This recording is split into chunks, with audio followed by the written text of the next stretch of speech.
मेळाव्यासाठी खास उपस्थित असलेले राज्यातील ज्येष्ठ ओबीसी नेते माजी मंत्री अण्णासाहेब डांगे, आमदार गोपीचंद पडळकर, प्रकाश शेंडगे, लक्ष्मणराव हाके, ॲडव्होकेट मंगेश साने, नवनाथ वाघमारे, रमेश शेंडगे, जयसिंग शेंडगे, लक्ष्मणराव गायकवाड, इकबाल अंसारी, स्नेहा सोनकाटे, जेडी तांडेल, बापू भुजबळ, अरुण करमाटे, संगीताई खोत, मेनुद्दीन बागवान, सविता मदने, बळीराम खटके, संजय विभूते, विष्णू माने, सर्व माझ्या बांधवांनो, भगिनी आणि मातांनो, सर्वप्रथम मी इथले जे आमचे कार्यकर्ते आहेत ज्यांनी हा मेळावा घेण्यासाठी प्रचंड कष्ट घेतले, खर्च केला, मी या सगळ्यांचे मनापासून आभार मानतो। त्यांना तुम्ही सगळ्यांनी साथ दिली, त्यामुळे तुमचे सुद्धा मनापासून आभार। आज सकाळी कोल्हापूरला आलो, आमचं दैवत महात्मा ज्योतिराव फुले, छत्रपती शाहू महाराज, डॉक्टर बाबासाहेब आंबेडकर, छत्रपती शिवाजी महाराज, पुण्यश्लोक अहिल्याबाई होळकर हे तर आहेतच, पण विशेषतः शाहू महाराजांच्या कोल्हापुरामध्ये पाऊल टाकलं, अंबाबाईचं दर्शन घेतलं आणि या मेळाव्याला येण्यासाठी निघालो। आणि मग जी माहिती आली, हा सांगली जिल्हा क्रांतिकारकांचा जिल्हा आहे, कलाकारांचा जिल्हा, शाहीर अण्णाभाऊ साठे, क्रांतिसिंह नाना पाटील, पठ्ठे बापूराव, बाल गंधर्व बापू विरू वाटेगावकर,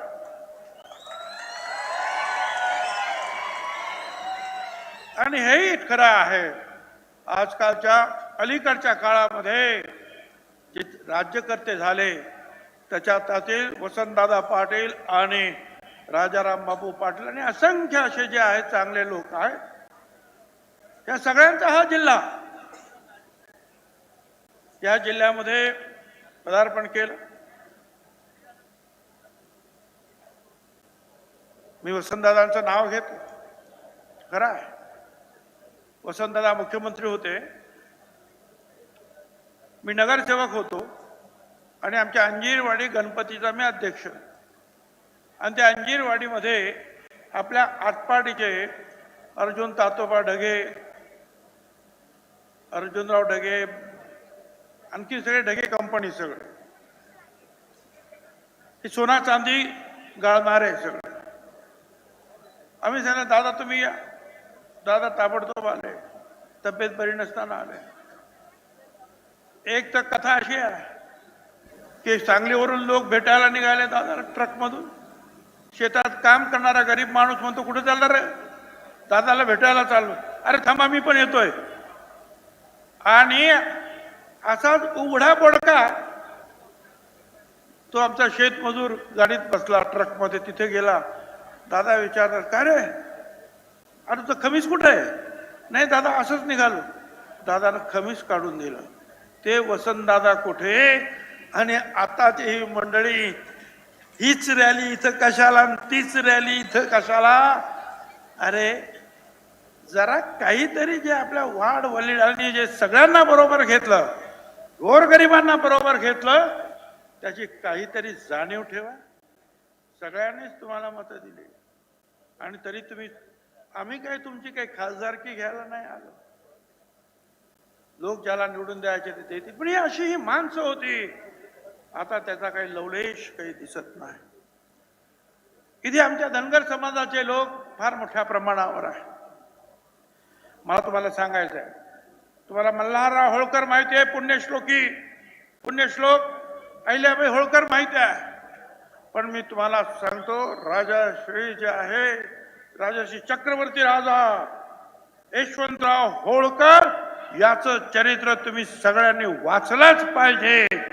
अतिशय मर्दुमकी असलेला माणूस. अरे 27 वेळेला त्याने इंग्रजांना हरवलं. 35 वर्षाचं आयुष्य फक्त. या पुण्याला भेटायला आले पेशव्यांना. गफलतीनं त्यांच्या भावाला मारलं, त्यांच्या बायका पोरांना अटक केली. यशवंतराव तिथून एकटेच निघाले.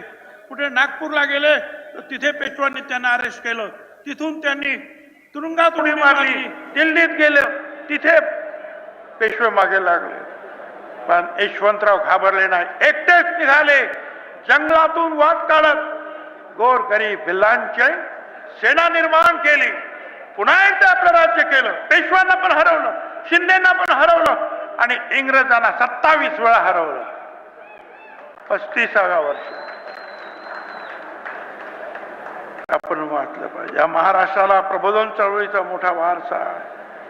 छत्रपती शिवाजी महाराज सगळ्यांना बरोबर घेऊनच लढले. त्यांच्याबद्दल काय सांगावं बाबा. बहुजन प्रतिपालक होते.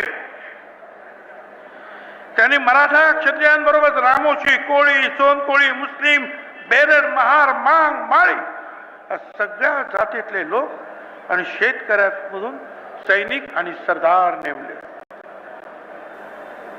सगळ्यांना समान स्थान होतं. गरिबांना स्थान होतं. दरारा असा होता एका तुकडीचा शिवाजी महाराजांच्या. 500 लोकांची तुकडी. घाम फुटायचा सगळ्यांना. मुसलमान होते. 123 मुसलमान सरदार होते महाराजांच्या सैन्यामध्ये. सिद्दी इब्राहिम, सिद्दी जोहर, मसूद खान, अंबर वहाब, शमा खान, नूर खान बेगम, मदारी मेहतर, काजी हैदर. किती नावं सांगायची, अनेक. अंगरक्षक त्यांचे बॉडीगार्ड 3 मुसलमान होते.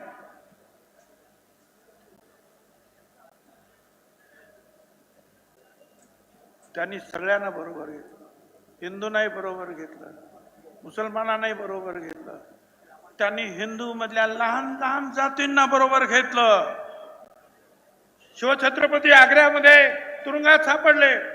पेटाऱ्यातून पंजाचा घाट त्यांनी घातला आणि लोकांना तिथे तिथल्या संरक्षक जे पोलिसांना तिथले जे त्यांचे सैनिक मुघलांचे त्यांना संशय येईल म्हणून मदारी मेहतर नावाचा मुसलमान सैनिक महाराजांच्या अंथरुणावर महाराज बनून झोपला. त्या सगळ्या मुघलांना वाटलं महाराज झोपलेले आहे. महाराज पिटाऱ्यातून निघा. नंतर हा मदारी मेहतर मुसलमान हा सुद्धा पोहोचला रायगडावर. आणि महाराजांनी सांगितलं माग तुला काय पाहिजे. त्याने सांगितलं महाराज मला काय नको, फक्त ह्या सिंहासनाची जबाबदारी त्याची साफ सफाई ही फक्त मदारी मेहतर करील, आणखीन कुणी नाही. काय माहिती ही अशी माणसं होती. 12 बलुतेदार, बहिर्जी नाईक रामोशी, सदोबा माळी, संभाजी करवर धनगर, नेमाजी शिंदे धनगर, येसाजी गायकवाड माळी, शिवा काशी नावी, जीवा महालाव नावी, येसाजी कंक कोळी, सूर्याजी मालुसरे धनगर, तानाजी मालुसरे, लायाजी पाटील कोळी, कान्होजी आंग्रे कोळी, बाजी प्रभू देशपांडे कायस्थ, मदारी मेहतर मुस्लिम, काजी हैदर मुस्लिम, रायप्पा महार, सिद्धप्पा महार. हे अशी सगळी माणसं होती. तेव्हा महाराष्ट्र उभा राहिला छत्रपती. पण आता वेगळंच चाललंय गड्या. छत्रपती शिवाजीचं नाव घेतात, शिवाजी महाराजांचं, आणि आपल्याच लोकांवर हल्ले करतात. मागच्या ऑगस्ट सप्टेंबर 2 महिने मला शिव्या देत होता हा तिथला नवा नेता. मी काही केलं नाही, बोललो नाही. पण बीडला त्याने आमदारांची घरं जाळली, ओबीसी कार्यकर्त्यांची हॉटेल जाळली, हल्ले केले, त्यांच्या बायका मुलांचे जीव धोक्यात घातले, राख रांगोळी केली त्यांच्या घराची. त्यावेळेला छगन भुजबळ तिथे गेला आणि जायच्या अगोदर आणि गेला आणि सांगितलं आता छगन भुजबळ गप्पा बसणार नाही. तुम्ही अशा रीतीनं जे ओबीसीना आणि या सगळ्या लोकांना वेठी धरू शकत नाही. त्यांची घरं दारं जाळण्याचा काय अधिकार आहे तुम्हाला? छगन भुजबळ तिथे गेला. अंबडच्या लोकांनी आले, भुजबळ साहेब मिटिंग घ्यायची. कुठे? या नवा जो नेता आहे ना त्यांच्या अड्ड्यामध्येच, जवळच.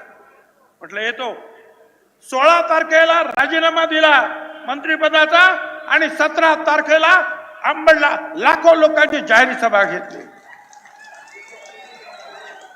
मी मग सांगितलं मंत्री आमदार हे सगळं नंतर, पहिल्यांदा हा महाराष्ट्र वाचवला पाहिजे. आणि हा महाराष्ट्र सगळ्यांचा, कारण महाराष्ट्र मेला तरी राष्ट्र मेले. हा मराठा विना राष्ट्र, मराठा म्हणजे आपण सगळे, मराठा विना राष्ट्र गाडा ना चाले. खरा वीर वैरी पराधीनतेचा महाराष्ट्र आधार या भारताचा. हा महाराष्ट्र असा लोळापांगळा होऊन जाईल. गावागावातून हल्ले होत आहेत. आमच्या नाभिक बांधवांच्या दुकानावर हल्ले होतात. लहान लहान मुलांची डोकी फोडली जात आहे. अनेक वेळा त्यांच्या तक्रारी घेतल्या जात नाहीत. रात्री 12 वाजता SP ला फोन कर, याला फोन कर. काय चाललेलं, कशासाठी? तुम्हाला आरक्षण पाहिजे, जे काही कायद्याने आहे ते घ्या. आम्ही काही मागतच नाही. आम्ही सांगितलं आमच्या आरक्षणाला धक्का लागू नका. आम्ही काही मागत नाही. त्यांना वेगळं आरक्षण द्या.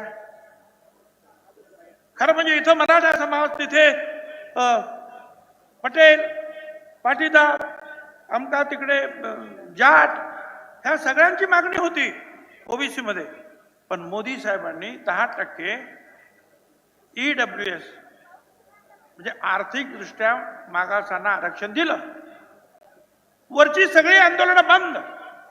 महाराष्ट्रामध्ये सुद्धा 10%मध्ये 8.5% मराठा समाजाच्या लोकांना आरक्षण मिळालं. त्याचा फायदा त्यांनी घेतला. अरे तुम्ही हेही घेतलं, पूर्वी म्हणून इकडेही तुम्ही येऊन राहिले. परत मराठा आरक्षण पण तुम्हाला पाहिजे. अगोदर म्हणाले नोंदी आहेत तिकडे तेलंगणामध्ये. आम्ही म्हटलं बा ठीक आहे, खरं असेल तर घ्या कोणती. मग म्हटलं सगळा मराठवाड्यालाच घ्या, सगळा मराठवाड्यात मराठा, त्यांना ओबीसी दाखले द्या, कुणबी द्या. मग महाराष्ट्रातल्या लोकांना द्या. अरे सगळ्यांनाच कुणबी व्हायचं, मग या महाराष्ट्रामध्ये मराठा राहणार आहे का नाही? तर सगळा मराठा संपणार आहे. काय विचार आहे? बरं कुणबी व्हायचं परत सांगत आम्ही मराठा, आम्ही मराठा. ते एका जातीसाठी लढतात. हे खरं आहे, ते एकटेच भाषण करतात. आमच्याकडे अनेक लोक भाषण करतात. काय करणार? माझ्याकडे 334 जाती आहे.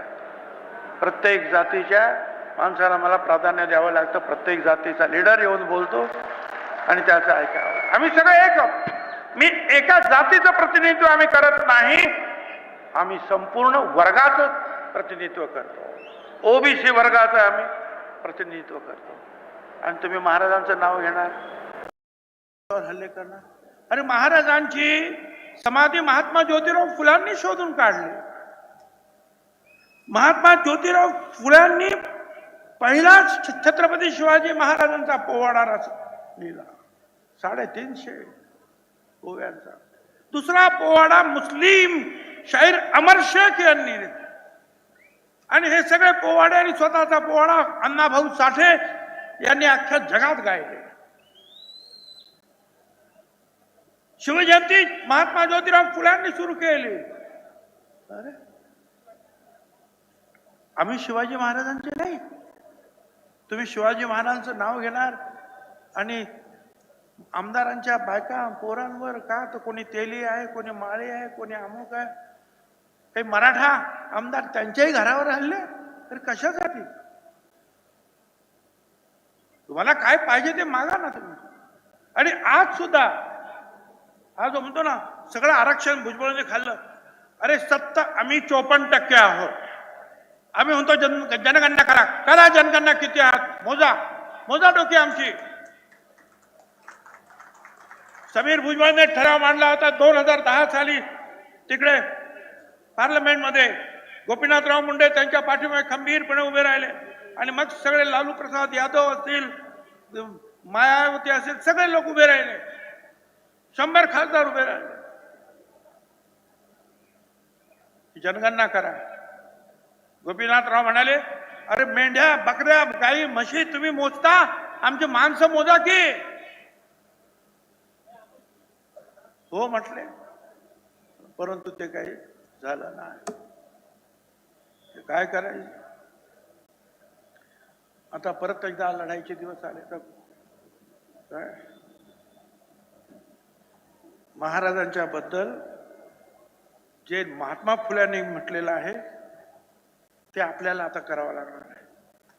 महाराजांच्या बद्दल महात्मा फुले म्हणतात, सोसिले उन्हात तान्हाला, भ्याला नाही पावस आला, डोंगर कंगर फिरला, यवन जेरीस आणला, लहान मोठ्या पागेला कधी नाही विसरला. सगळ्या राज्य क्षेत्रामध्ये पहिला नाही दुसरा उपमेला.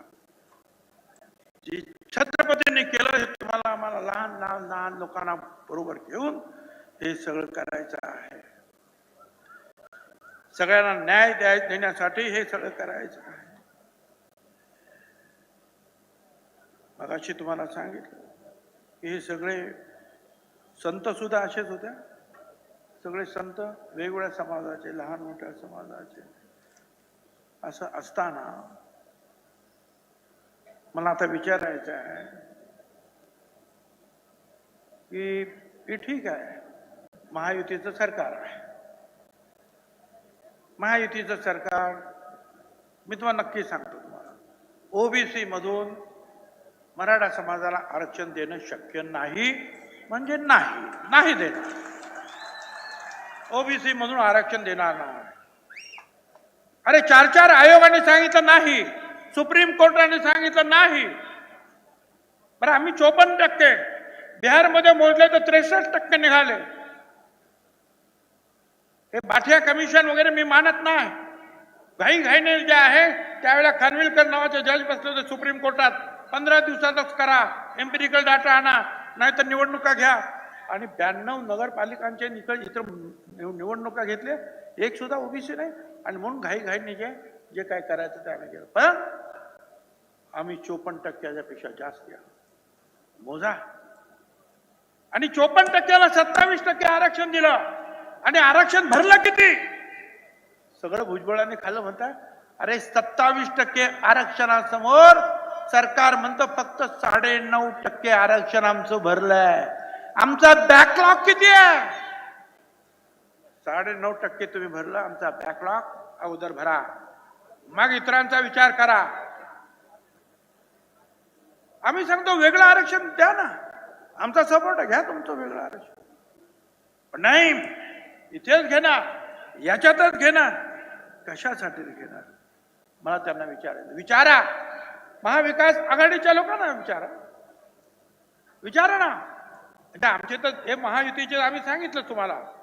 मग शिंदे असतील, फडणवीस असतील किंवा अजितदादा असतील, ओबीसीला धक्का लावणार नाही म्हणून सांगितलेला आहे. तुम्हाला ओबीसी म्हणून आरक्षण पाहिजे मराठा समाजाला, विचारा शरद पवार साहेबांना, विचारा उद्धवरावजी ठाकरे यांना, विचारा ना काँग्रेस पक्षाच्या पुढाऱ्यांना. देणार तुम्ही? मग तुम्ही फक्त जे आहे काम मला आणि आम्हाला टार्गेट करता. जर तुम्हाला कोणीच देणार नाहीये, सांगावं त्यांनी. एकाही पक्षाने, प्रकाशभाई आंबेडकर त्यांचाही पक्ष, त्यांनी तो ओबीसी बचाव मोर्चाच सुरू केला. ते तर देणं शक्यच नाही. मी आभारी आहे. प्रकाशभाई आंबेडकर सारखे असे जे लोक मदत करतात त्यांचा मी आभारी आहे.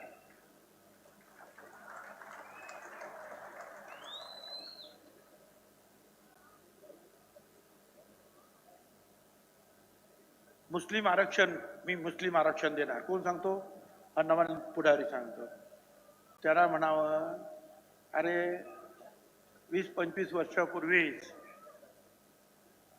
फार मोठे कलाकार दिलीप कुमार हे विलासराव देशमुख आणि माझ्याकडे आले आणि मला सांगितलं, भुजबल जी आप अगर माली है, आपको आरक्षण है, मैं तो बागवान हूँ, माली और बागवान तो एक ही है, जब तुमको आरक्षण है तो मुझे क्यों नहीं है? मैं बोला जरूर दूंगा. आणि मग त्यानंतर आम्ही आरक्षण दिला, बागवान यांना दिला, आपले खाटीक तिकडे कुरेशी त्यांना दिलं, आपले भाऊसाहेब तिकडे मणियार त्यांना दिलं. असे जे जे म्हणून आहेत मुस्लिमांमध्ये ओबीसी सारखे, त्या सगळ्यांना आरक्षण दिलेलं आहे. त्यासाठी दिलीप कुमार, आमचे शबीर भाई अन्सारी हे गावागावात गेले, प्रचार केला. नाही मी आता मुस्लिमांना सुद्धा आरक्षण देणार आहे. तू काय मुस्लिमांना आरक्षण देतो? तर समजतं का आरक्षण म्हणजे काय? आरक्षण म्हणजे काय? बाबासाहेब आंबेडकरांनी का आरक्षण दिलं हे ज्यांना अगोदर समजून घ्या. हजारो वर्ष जे दबले गेले, पिचले गेले, सामाजिक दृष्टीने मागास राहिले, त्यांना पुढे आणण्यासाठी हे आरक्षण आहे. हे हा गरीब आणि श्रीमंत हा प्रश्न येत नाही. समजा आजचा गरीब आहे एखादा, समजा मराठा समाजाचा एक झाला गरीब आहे, त्याला आरक्षण दिलं, उद्या तो श्रीमंत झाला, मग आरक्षण काढून घ्या. आणि उलटे समजा हा श्रीमंत आहे म्हणून आरक्षण नाही, उद्या तो गरीब झाला, मग त्याला आरक्षण द्यायचं का नाही? अहो, आरक्षण हे आर्थिक स्थितीवर नाही. आरक्षण सामाजिक दृष्ट्या जे मागास राहिलेले आहेत त्यांना वरती आणण्यासाठी. पण ज्याला माहीतच नाही आरक्षण काय म्हणतात ते, काय एकदा म्हणेल हे, एकदा म्हणेल ते, एकदा म्हणेल मराठवाडा, एकदा म्हणेल कुणबी, एकदा म्हणेल सगळा महाराष्ट्र, एकदा म्हणेल इथंच इथं एकदम तिथंच, आता म्हणेल सगळे सोयरे. अरे सगळे सोयरे तर कुठून आणलं नवीन? मगाशी सगळ्यांनी सांगितलं, आपण वडिलांचं नाव लावतो की नाही? आडनाव वडिलांचं नाव लावतो. भारतामध्ये वडिलांच्या पितृसत्ता काय आपली पद्धती. हा म्हणतो सगळे आणि सोयरे त्यांना पण द्या. मी 4 माझी ऍडव्होकेट जनरलला विचारलं, 4 आणि एक चीफ जस्टिस हायकोर्टाचे, त्या सगळ्यांचं लेखी घेतलं, हे घ्या, हे असंच आहे काय. त्यांनी सांगितलं हे शक्यच नाही. हे जर केलं तर एखादा ब्राह्मण समाजाच्या बांधवाला वाटलं की ओबीसी मध्ये आरक्षण, तर तो सुद्धा घेईल म्हणे. असं आरक्षण सगळ्या सोयऱ्यांना देणं शक्य नाही. द्यायच्या असेल 8 लाख आम्ही हरकती घेतलाय, त्या सगळ्यांची जी आहे सुनावणी करा सुनावणी त्यांची. मी घेतल्याशिवाय राहणार नाही. अरे काय चाललेलं आहे? सगळ्यांनीच खरं म्हणजे जे आहे हे त्यांची जी सगळ्या पक्षांची भूमिका आहे ती स्पष्ट केली पाहिजे. ते सुद्धा फिरतायत काय आमच्या नावाने शंख फोडतायत. आम्ही शांत आहोत, कायद्याप्रमाणे चालणार आहोत. उगीच उठ सूट वाटेल ते बोलणार नाही. मी हेही बोलणार नाही की सगळा मराठा समाज वाईट आहे, सगळ्यांना वाईट टाका, नाही. पण जो ओबीसीच्या जीवावर उठला त्याला मात्र तुम्ही अजिबात सोडू नका, एवढंच मला तुम्हाला सांगायचं. अनेक मराठा आहेत नाही ते एक तर शांत आहेत किंवा आपल्या बाजूने बोलतायत, सगळ्यांच्या विरुद्ध मी नाही. आणि आपण सुद्धा एकीनं राहिलं पाहिजे. हा जो ही जी रॅली निघाली एल्गा, हा एकीने आहे. आणि त्यांना सांगतो मी, तुमसे रोका न जाएगा हमारा काफिला, हमने ये भीड़ नहीं, लोगों के दिल जीते हैं, लोगों के दिल जीते हैं. आणि तुम्हाला सगळ्यांना सांगतो, बदल जाओ वक्त के साथ या फिर वक्त बदलना सीखो. मजबूरियां तो आती है जाती है, मजबूरियों को मत कोसो. हर हाल में चलना सीखो और हर हाल में जीतना भी सीखो. सगळ्यांनी एकत्र राहणे शक्य आहे, त्याच्यासाठी एकत्र लढवावं लागेल. आम्ही 288 उमेदवार उभे करू. अरे 88 तर उभे कर, 288 कुठून करतो? आणि 288 मध्ये 8 तर निवडून आण. ये ना, मैदानात ये, निवडणुका लढाव, हिंमत असेल तर लढाव निवडणूक. चॅलेंज आहे माझं, 288 उमेदवार उभे करून दाखव. मगाशी चांगलं सांगितलं एकाने, म्हणजे त्याला हेही माहिती नाही या 288 मध्ये राखीव जागा आहेत, दलितांच्या राखीव आहे, आदिवासींच्या राखीव आहे, तिथे सुद्धा मराठा समाजालाच उभं कर. काय अहो हुशार माणूस किती. मागच्या लोकसभेला बीडमध्ये गेले, अहो म्हणे ओपनची जागा आहे ना, मग इथे वंजारी समाजाची पंकजाताई कशी काय उभी? अरे लोकसभेत नाशिकला आला, माझं नाव चाललं होतं की उभं राहायचं. अरे नाशिक ओपन आहे, मग भुजबळ इथे कसं काय उभं राहू शकतो? त्याला हेही माहिती नाही की विधानसभा लोकसभेमध्ये ओबीसीला आरक्षण नाही, हे सुद्धा त्याला माहिती नाही. मोठा अक्कलवान प्राणी आहे, रोज नवीन नवीन काहीतरी काढणार, रोज नवीन नवीन. काल परवा म्हणे त्याला बोलता बोलता भोवळ आले. मी परमेश्वराकडे प्रार्थना करतो की त्यांच्या तब्येतीला आराम मिळू दे. हा लढू दे ना, मैदानात लढण्यासाठी सुद्धा मनुष्य आपल्याला तगडा पाहिजेच ना. काय आम्ही त्याच्यासारखे दुष्ट नाही, आम्ही त्यांना शिव्या देणार नाही. आम्ही सांगू परमेश्वरा त्यांना मोठं आयुष्य दे आणि बुद्धी सुद्धा दे, प्लीज प्लीज त्यांना बुद्धी सुद्धा दे. आयुष्य नुसतं देऊ काय, हे सगळं आरक्षण त्यांना समजावून सांगा. कोणी हे सगळं जे आहे करत असताना आज सगळ्यांसाठी आपण काम करतो ना. आपल्या गावागावातली भांडणं संपली पाहिजे. मी शरद पवार साहेबांकडे गेलो मी पवार साहेबांकडे, कुणाला विचारलं नाही.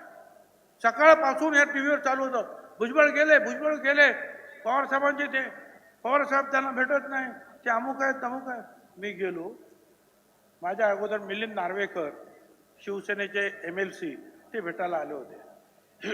ते 10 वाजता गेले म्हणून मी 10:15 वाजता गेलो, तर ते पण बाहेरच बसलेले होते. काय झालं साहेब, तब्येत बरी नाही, झोपले होते. त्यांच्याशी 15-20 मिनिटं बोललो. मग ते साहेबांचे जावई आले सुळे, म्हणे जरा आतमध्ये या. ते मिलिंद नार्वेकर, मग ते आतमध्ये भेटले की नाही माहित नाही, आले आणि मग माझ्याशी परत बसले गेले. मग मला म्हणे अहो ती साहेबांची तब्येत बरी नाही. म्हटलं ठीक आहे, झोपू दे त्यांना, मला पण एक कुशी आणून द्या, मी पण या कोचावर जरा झोपतो, आणि एक पुस्तक आणून द्या. मला आभार मानले त्या पाहिजे त्या लोकांचे, तिथल्या जे सेवक वर्ग. नेमकं शाहू महाराजांचं पुस्तक मला आणून दिलं, बस वाचत बसलो. मी म्हटलं साहेब जेव्हा उठतील तेव्हा मी भेटणार, तोपर्यंत मी आहे इथे. आणि साहेब खरोखरच आजारी होते, काय खोटं सांगायचं कारण नाही. उठल्यावर त्याने मला ताबडतोब बोलवलं. ते पलंगावरच झोपलेले होते. मला विचारलं त्याने कशाला आला होता. आवाज खोल गेलेला होता, आजारी होते खरं आहे. मी कधी त्यांना पलंगावर झोपलेलं कधीच पाहिलेलं नव्हतं. ते आजारी होते, झोपले होते. पण तोपर्यंत भुजबळाला भेटलेच नाही. 2 तास भुजबळ बसून आले. होय मी 2 तास नाही 10 तास बसलो असतो. कुणासाठी? माझ्या गोर गरीब त्या ओबीसीच्या लहान लहान घरांवर हल्ले होत आहेत, लहान लहान पोरांची डोकी फोडली जात आहेत, त्यांची हॉटेल तोडली जात आहेत, त्यांच्या विरुद्ध मारामाऱ्या केल्या जातात, त्यांच्या विरुद्ध कारवाई होत नाही. त्यांच्या संरक्षणासाठी मी जाणार, मी पवार साहेबांकडे जाणार, गरज पडली तर मोदी साहेबांकडे जाणार, राहुल गांधी कोणाकडे पण जाईल, ह्या गोर गरिबांसाठी जाणार. आणि मी पवार साहेबांना हेच म्हटलं, मी काही मागायला स्वतःसाठी गेलो नाही. मी हेच म्हटलं, पवार साहेब तुम्ही सर्वपक्षीय मिटिंगला आलात नाही, गावागावात लढाया चालू आहे. ते म्हणाले खरं आहे. मी बीडला गेलो होतो, मला काही लोक भेटले, हे मराठ्याचं हॉटेल आहे, त्या हॉटेलात जायचं नाही, ते वंजारी समाजाचं लग्न आहे, मराठ्यांनी जायचं नाही. म्हटलं हे काहीच नाही, डोकी फोडताय. हा महाराष्ट्र आपल्याला बघायचा आहे का? तुमचं आमचं सगळ्यांचं काम नाही. राजकारणाच्या ठिकाणी कोण जिंकणार कोण हरणार ते पाहू, त्याच्याबद्दल आमचं काही म्हणणं नाही. परंतु हा महाराष्ट्र जो आहे हा शेवटच्या गावापर्यंत हे समाज एकत्र ठेवण्यासाठी आपण प्रयत्न करणार की नाही. त्यांनी सांगितलं मला 50 लोकांमध्ये आम्हाला बोलू. मी काय बोलू? म्हटलं तुम्हाला पाहिजे तेवढे लोक तुम्ही सांगा, तेवढ्या लोकांवर बोला.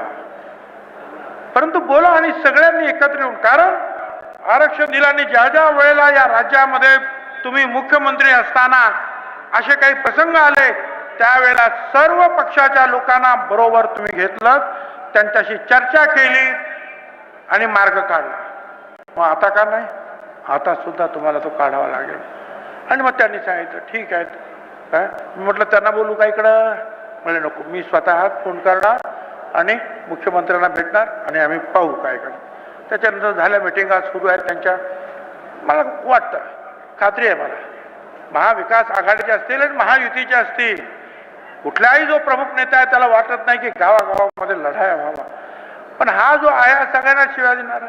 ते विरोधी पक्षाचे लोक मिटिंगला गेले नाही तर त्याला हा म्हणतो यांना काय रोग भरला का नाही गेले तिकडे मिटिंगला.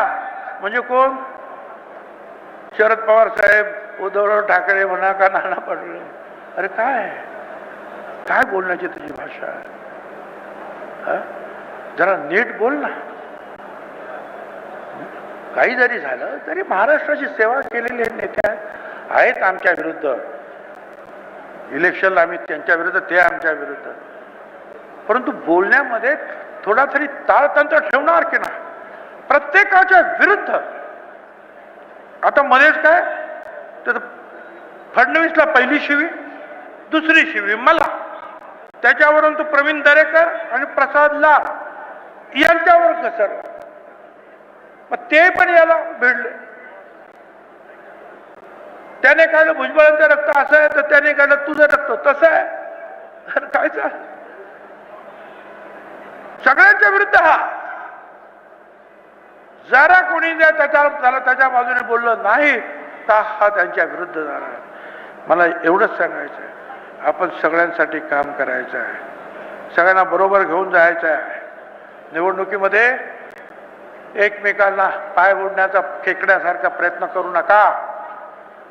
एक धनगर उभारायला मजबूतीनं सगळे माळी असतील का कोळी असतील, हे भटक्या विमुक्त सगळ्यांनी उभं राहा त्याच्या पाठीमागे.